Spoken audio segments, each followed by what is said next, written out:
How does the amoeba obtain their food? बहुत important question है, बहुत ज्यादा पूछा जाता है एग्जाम्स में। अमीबा जो है वो अपना भोजन या अपना जो खाना है, फूड है, वो कैसे जो है वो ग्रहण करता है। तो यहाँ पर इस डायग्राम को समझेंगे। डायग्राम आपको जरूर ड्रॉ कर लेना है। अगर ये क्वेश्चन आपसे पूछा जाए तो ये जरूर डायग्राम आप ये बना करके आए।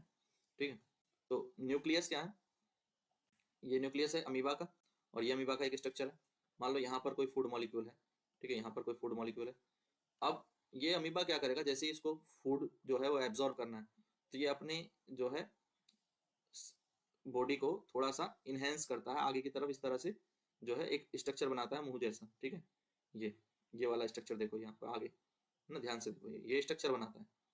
अब इस स्ट्रक्चर को, यानी जो इसकी शेप है वो थोड़ी सी इनलार्ज हो गई, आगे को बढ़ गई, आगे को बढ़ गई, तो इसको हम बोलते हैं सीडोपोडिया। क्या बोलते हैं? सीडोपोडिया।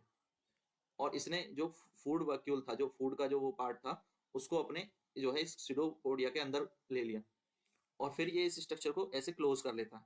ठीक है, वो स्ट्रक्चर अब क्या हो गया, क्लोज हो गया, और वो फूड फूड मॉलिक्यूल जो था वो इसके अंदर बंद हो गया। ठीक है, इस तरह से अपनी ही बॉडी को जो है थोड़ा सा इनहेंस करके उसको इसने अपनी मेम्ब्रेन के अंदर बंद कर लिया। ठीक है, बंद कर लिया तो वहां, और इस तरह से जो है वो फूड को इसने अपनी बॉडी के अंदर एब्जॉर्ब कर लिया। तो इस तरह से अमीबा को जो है वो खाना प्राप्त होता है या न्यूट्रिशन प्राप्त होता है। इसको 3 चरणों में हमने देखा। ठीक है, पहले स्टेप में उसने जो है अपनी बॉडी को थोड़ा सा आगे बढ़ाया, यानी सीडोपोडिया को एनहेंस किया, उसके बाद उसको क्लोज कर लिया। ठीक है, फूड पार्टिकल को अंदर ले लिया, और फिर इसको ये जो है डाइजेस्ट कर गया, इसका डाइजेशन हो गया। तो यही प्रोसेस आपको लिख देना है इस तरह से।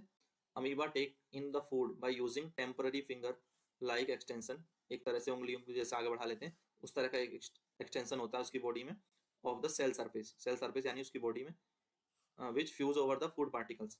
जो एक्सटेंशन होता है हम उसको कहते हैं सीडोपीडिया। ठीक है, सीडोपोडिया कहते हैं, ये नाम याद रखें। Food fuse over the food particle performing a food vacuole as shown in figure, जैसा डायग्राम में दिखाया था। अब जैसे ही इनसाइड द फूड वैक्यूल, जो फूड वैक्यूल के अंदर आ जाता है, यानी फूड वैक्यूल क्या है? फूड वैक्यूल ये गैप है। ठीक है, जैसे एक स्ट्रक्चर में यहाँ बना लेता हूँ। जब उसने अपनी जो है आर्म्स को एक्सटेंड किया, और उसके बाद जो है, और यहाँ पर जो है फूड आ गया, और ये अब बंद भी कर लिया उसने अपने आर्म्स को, ये फिंगर्स को। तो यहाँ पर जो फूड मौजूद है, इसने इसको क्लोज कर लिया, तो ये जो गैप बन गया है इसको कह रहे हैं फूड वैक्यूल। ठीक है, फूड वैक्यूल, ये चीज क्लियर है ना? फूड वैक्यूल क्या है? अब फूड वैक्यूल के अंदर क्या हो रहा है कि जो भी सब्सटेंस थे उसमें, जो फूड लिया गया है उसके द्वारा इनटेक किया गया है, उसको तोड़ा जाएगा सिंपल सब्सटेंसेस में। ठीक है, इसके द्वारा, क्योंकि ये अमीबा की बॉडी में क्या है, एक प्लाज्मा, ये जो चारों तरफ इसमें एक फ्लूइड होता है, इसकी बॉडी में एक फ्लूइड होता है, ये न्यूक्लियस हो गया, या जिसको हम कहते हैं न्यूक्लियोइड, क्योंकि ये प्रोकैरियोटिक है ना, प्रोकैरियोटिक सेल है। और ये एक फ्लूइड प्रेजेंट होता है जिसे कहते हैं साइटोप्लाज्म। क्या कहते हैं? साइटोप्लाज्म। प्लाज्मा वर्ड जब भी आप कभी सुने तो समझ लो कि ये फ्लूइड की बात हो रही है। प्लाज्मा मतलब होता है फ्लूइड। ठीक है, और साइटोप्लाज्म, ठीक है, तो साइटोप्लाज्म क्या करेगा, उस फूड को सिंपल मॉलिक्यूल्स में ब्रेक डाउन कर देगा। ठीक है, उसको डिफ्यूज कर देगा। और अगर कोई ऐसा मटेरियल है जो नहीं तोड़ा जा सकता, जिसको ब्रेक डाउन नहीं किया जा सकता, या जो सही नहीं है उस सेल के लिए, वो अनडाइजेस्टेड रह जाता पार्ट है, उसको बाहर दोबारा छोड़ दिया जाता है।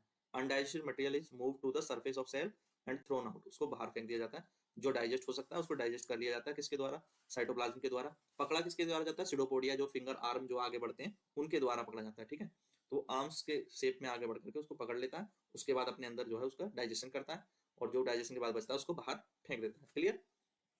आगे चलें। चलो, वीडियो पसंद आ रहा है, यहाँ तक समझ पा रहे हैं तो शेयर जरूर कर दें अपने सभी दोस्तों के साथ। ठीक है, और